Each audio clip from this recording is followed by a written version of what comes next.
Before I begin, shout out to Lucas Alice for letting me use his awesome work in this video. He makes awesome Sly Cooper soundtracks, and it gets you hyped up for the movie. I will leave the link in the description, so check him out. Alright, while we're all waiting for the Sly Cooper movie for news or anything like that, I thought about discussing about the introduction of the film. What's up guys, I'm Vivi and welcome back to some Sly Cooper content. These past few days, I've been wondering about the introduction, what we might see, what we can expect, what we can imagine is going to happen. The Sly Cooper series always started off with the same introduction, the Fiendish Five and the Orphanage. Sly was the one narrating the whole thing. In terms of cutscenes or anything like that, we've never seen much, except for the comics. When it comes to the Orphanage, the comics had a lot more detail, and I'm talking about the cookie heist. Since the Sly Cooper series is getting a movie adaptation, I want to see the Orphanage, an actual full cutscene in CGI. I want to see the cookie heist. What do you guys think about that? Right when a movie starts, the movie should be able to engage the audience.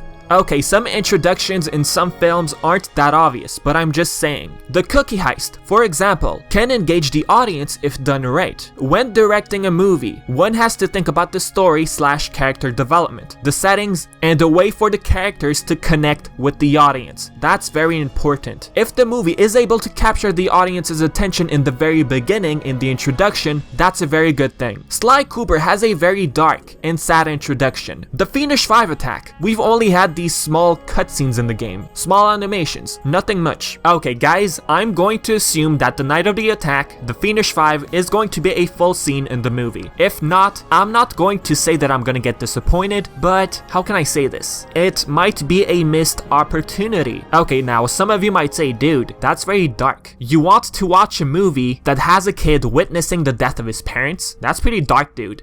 I'm not saying this to sound evil, nor am I saying that they should make the scene very extreme. I'm just saying that they could show that scene in the movie. I know it's sad, I know it's dark, but it's going to capture the audience emotionally. It's really going to capture their attention. When they're gonna sit there and watch the movie, the viewers will keep thinking about how Sly is going to go through the whole thing, how he grew up with the same traumatizing image stuck inside his head. I don't know if you guys understand where I'm going with this, but if the viewers understand the characters, such as Sly from the very beginning, that right there is going to get them interested. Now look, I'm not saying that they're completely going to avoid the night of the attack. Sly is going to mention it eventually in the movie, maybe in the introduction, I'm assuming. But a full cutscene will just keep the audience on the edge of their seat. And especially for those who are not familiar with the series. For the fans, they know what's gonna happen. Okay, but I'm talking about the new audience. They don't know what's gonna happen, and I think that's going to keep them interested. Okay, this brings me back to the Ratchet Clank movie.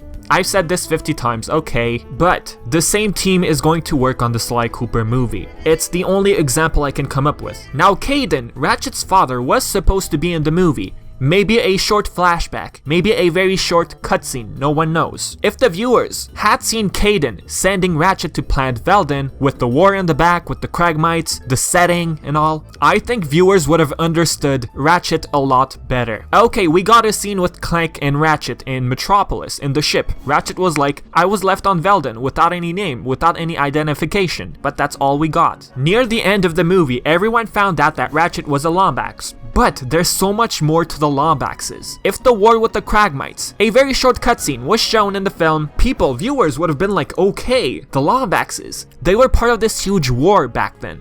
There's so much more to these species than we thought. At a point in the movie, viewers could have been like, okay, Ratchet probably got his natural talent from his father. Handling weapons, becoming a mechanic, inventing his own gadgets. The Lombaxes were known as smart people, right? In the beginning of the movie, Ratchet was having trouble with the weapons, but then suddenly, he was able to handle every single weapon. They could have added an extra cutscene with Cora. Cora would have been like, okay, Ratchet, you sucked in the beginning, but your training is going pretty fast. It's like you've done this before. That small detail in the movie could have made a big difference, and I think it would have made the scenes flow more effectively. And again, guys, I'm not saying the movie's bad. I enjoyed it. Now, we're talking about a 90 minutes movie. Due to time constraints and all, movie being too long, they scrapped the whole idea with Kayden.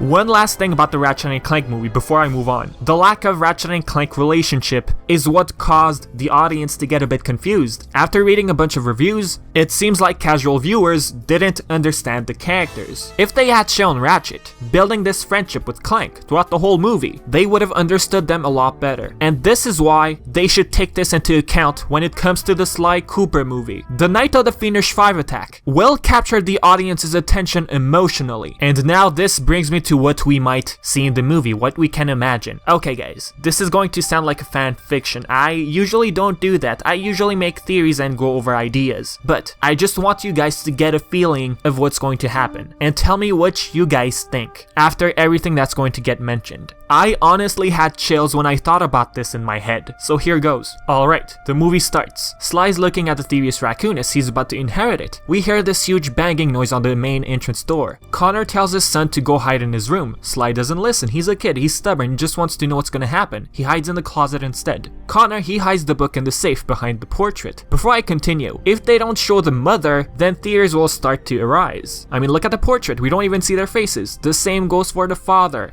If we don't see his face in the movie, more theories will arise, and we'll be like, okay, something's up. But anyways, Sly hides in the closet. The door is broken down. We hear glass breaking in the background. Sly hears Connor trying to save his mom, assuming she's in the house, of course. Sly's mother, suddenly, she goes silent. Connor freaks out. He screams out her name. We don't know the mother's name, maybe that's how we're gonna find out. The sound fades in the background. We only hear Sly breathing in the closet in the dark. He's been in the closet this whole time. Sly, curious, scared, he opens the door slightly. Connor notices Sly. He tells him to run. Sly, he's just a kid. He's 8 years old. He doesn't want to leave his father, nor his mother, but at that point his mother was gone. But he wouldn't know that. Now Sly notices his father trying to defend himself, trying to defend his family. Just like in the game, we only see shadows. There's probably a lamp in the living room causing that shadow. And like I said in the beginning, guys, they don't have to make it extreme. They don't have to show every single little detail. But later on, the Fiendish Five, they suddenly strike Connor. They succeed. His cane falls on the ground. I'm assuming he used that to defend himself. I'm guessing that's the only thing he picked up at that moment. Once the cane hits the floor, Sly's father, he collapses. Sly, he sees that. He's traumatized. He's just a kid. He just witnessed his parents dying. He starts to break down in tears. He screams out, "Dad, Mom." Perhaps to make the scene a bit more creepy, Sly notices this huge shadowy figure in the background, and he notices red eyes staring at him. Maybe add some sort of evil laugh or something, I don't know. As we all know, Clockwerk doesn't kill Sly, and it is explained in the ending of Sly Cooper 1. Anyways, Sly screams and he screams. The book gets eventually stolen, and then this scene transitions to the orphanage. I have a question, guys. Would you prefer to see who takes Sly to the orphanage? It might be Miss Puffin finding Sly, as simple as that. But maybe they might keep it mysterious. Maybe they might not show the person who actually takes Sly to the orphanage. If that's the case, maybe some theories will arise, I don't know. Especially when this mysterious person is shown in the shadows. And if that person doesn't speak, well, talk about a mystery, right? Okay, next thing we notice is Sly waking up and screaming out his parents' name. Basically, this whole time, Sly kept dreaming of that night, every single time. And assuming that Bentley and Murray slept in the same room, Sly woke them up due to his nightmare. So to cheer him up, Bentley and Murray decide to plot a cookie heist. Perfect timing, right? Everyone's asleep, the orphanage is quiet, perfect time to pull off a heist. And the cookie heist, guys, I want to see a whole scene. Them talking through a cup and all. Bentley planning everything. He's the brains. The audience, once they see the cookie heist, they'll already understand our main characters, Bentley, Murray, and Sly. I want to see Murray riding a tricycle. Okay, maybe they might not show every single detail that was in the comics, but I'm just saying. If the movie focuses on our trio, then we'll understand them a lot better. Yes, fans already know the characters. We're used to it. But I'm talking about casual viewers, people who have no idea about the Sly Cooper series. As for Murray and Bentley's backstories, well, they can't fit in too much. It's a 90 minutes movie, I'm assuming. If it's 2 hours, even better. If they do decide to show some sort of backstory, they could add in a small flashback, a tiny cutscene, something like that. Maybe Rainmaker, Kevin Munroe, they might decide to show how all of these characters entered the orphanage. Of course, they might show Sly how he enters the orphanage, but for Murray and Bentley, who knows? For Bentley, there are actually two versions. The official initial one is him wandering away, if I'm not mistaken. Wandering away from his family, that's what I mean. The second version is an egg was left by the doorstep at the orphanage. About Murray, he was apparently a pizza delivery boy. At a point he dropped too many pizzas and he got fired. We don't know much about Murray, so maybe they might add some sort of twist in the movie, I don't know. If they don't include their backstories, I'm gonna be honest, it's okay. At least we'll have a whole cutscene in the orphanage. That right there will help us understand the characters in the beginning. Some of you might completely disagree with me. Some of you might be like, no, we definitely need backstories for Bentley and Murray. That would be great, guys. But they also have to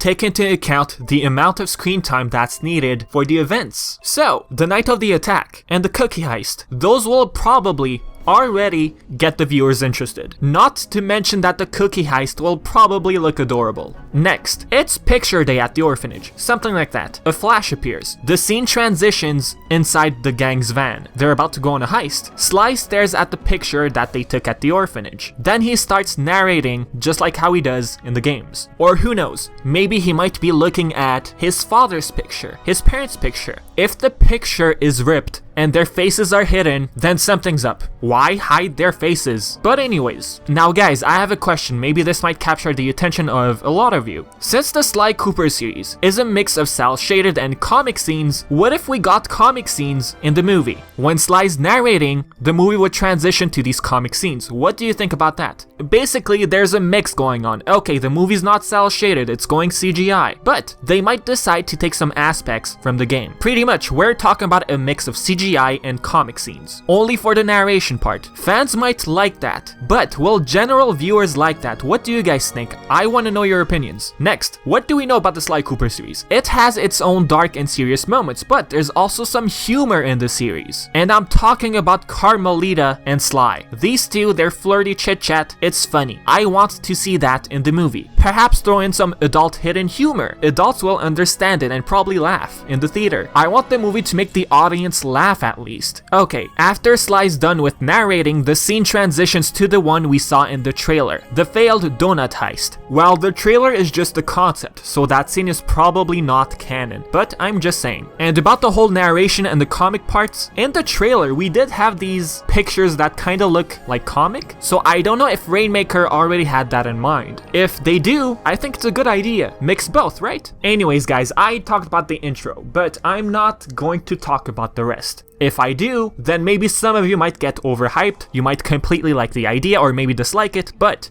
if we end up building too much hype and end up getting disappointed in the end, I know, it sucks. But guys, would you like to see the night of the attack and the cookie heist in the film? Leave your thoughts in the comments section below. And as always, I've been Vivi and thanks for watching guys.